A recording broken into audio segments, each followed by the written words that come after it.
Anies Baswedan makin garang, Jokowi jadi sasaran. Negara dengan institusi politik yang memeras, menyingkirkan, memberikan kesempatan partisipasi yang terbatas, partisipasi yang terkendali. Bahkan mereka-mereka yang berbeda pikiran politiknya sering dipinggirkan dari arena. Dan pembangunan infrastruktur. Bila dibandingkan dengan jalan nasional, di pemerintahan ini membangun jalan nasional sepanjang 590 km. Di era 10 tahun sebelumnya 11.800 km. Orang seperti Anies ini tidak bisa menjadi panutan buat bangsa dan negara. Karena apa? Tidak mempunyai jiwa menghargai pemimpin sebelumnya. Yang dilakukan oleh Anies Baswedan justru menyesatkan masyarakat, memberikan informasi palsu, dan orang ini tidak layak menjadi pemimpin Indonesia sampai kapanpun. Menyimak pidato ini saya punya satu catatan, bahwa Mas Anies Rashid Baswedan tidak menyebutnya, melupakan. Saya tidak tahu ini sengaja atau tidak sengaja. Mestinya sebagai calon presiden beliau memaparkan secara umum. Beliau tidak menyebutkan tentang jalan desa yang terbangun pada masa presiden. Pada masa 9 tahun sampai akhir 2022 itu ada lebih dari 316.000 km jalan desa yang dibangun oleh Presiden Jokowi.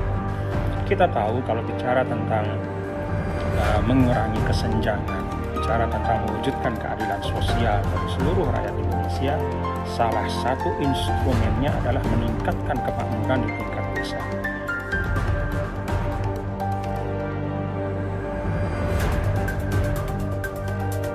Anies Baswedan makin garang setelah Menkominfo Johnny G. Plate ditangkap Kejaksaan Agung. Kini Anies Baswedan terus menyoroti kinerja Presiden Jokowi. Banyak yang menyangka Presiden Jokowi takut sama pencapresan Anies, dan itulah kenapa nomor 1 di Indonesia itu dikatakan benci pada Surya Paloh.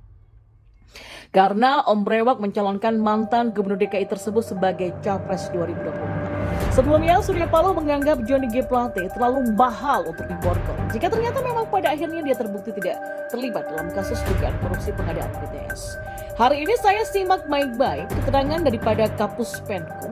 Ada pengakuan yang menyatakan ia meminta 500 juta rupiah untuk anak-anak setiap bulannya dengan proyek negara kerugian 8T pada Paloh meminta aparat penegak hukum untuk mengumpulkan bukti lebih banyak dalam hal penetapan Plate sebagai tersangka. Anies juga menyebut bahwa para pendukungnya adalah orang-orang yang tidak dapat dihargai dengan riba. Pernyataan tersebut diungkapkan oleh Baca Pres Anies Baswedan karena ia menganggap bahwa para pendukungnya memiliki nilai yang tidak. Dalam acara besar yang disebut dengan Temu Kebangsaan Relawan Anies Baswedan di Tenis Indoor Senayan Jakarta Pusat pada hari Minggu, Anies Baswedan mengungkapkan kegembiraannya melihat kehadiran para pendukung.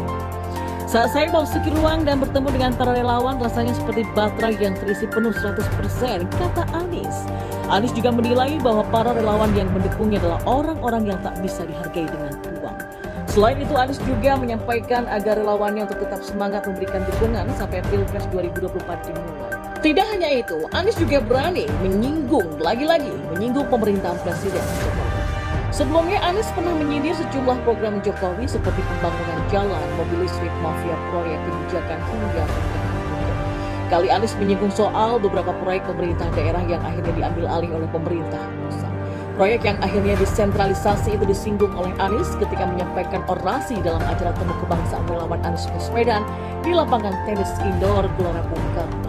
Menurut Anies, cara tersebut kurang tepat mengingat Indonesia adalah negara yang luas. Penduduknya tersebar di sekitar 6.000 kepulauan dari Sabang sampai Merauke. Justru kata Anies, pemerintah pusat perlu memberi kewenangan pemerintah daerah untuk mengurus dan menyelesaikannya. Namun harus tetap diawasi dan pastikan tereksekusi dengan baik. Anies juga tanpa sadar mengakui kalau dirinya lebih jago ngebacot daripada bekerja. Padahal, karena coba kita tanyakan deh kepada rumputnya Jokowi, untuk apa sih Jokowi takut sama Anies yang jadi capres? Gak ada alasan sama sekali, Jokowi gak takut gitu. Wong elektabilitas Anies juga rendah kok. Yang jadi pendukungnya juga cuma kadrun, FPI, partai kecil, serta pencapaiannya juga gak ada yang bisa dibanggakan selain CIS. Dikit-dikit yang dipamerkan oleh Anies stadion yang gak sesuai dengan standar FIFA. Pertanyaannya kenapa demikian? Karena itulah satu-satunya hasil kerjanya yang bisa dia perlihatkan ke hadapan publik. Nggak akan mungkin misalnya Anies memamerkan kelebihan bayar Pemprov DKI yang mencapai ratusan miliar rupiah tersebut, atau jualan instalasi bambu merah putih yang berusia 11 bulan saja. Dia nggak akan mungkin politisasi yang dekat dengan tokoh 212 Rizik tersebut memamerkan program rumah DP 0 yang gagal total. Nggak mungkin dia pamerin itu. Karena kader partai pengusungnya sendiri yang juga menjabat sebagai ketua fraksi Nasdem DPRD DKI Jakarta, Bestari Barus, pernah mengatakan jika program rumah DP 0 itu merupakan program bohong. DP RP 0, sudahlah itu bohong. Alas hukumnya saja nggak jelas. Rumah yang nggak bisa dimiliki itu HGB.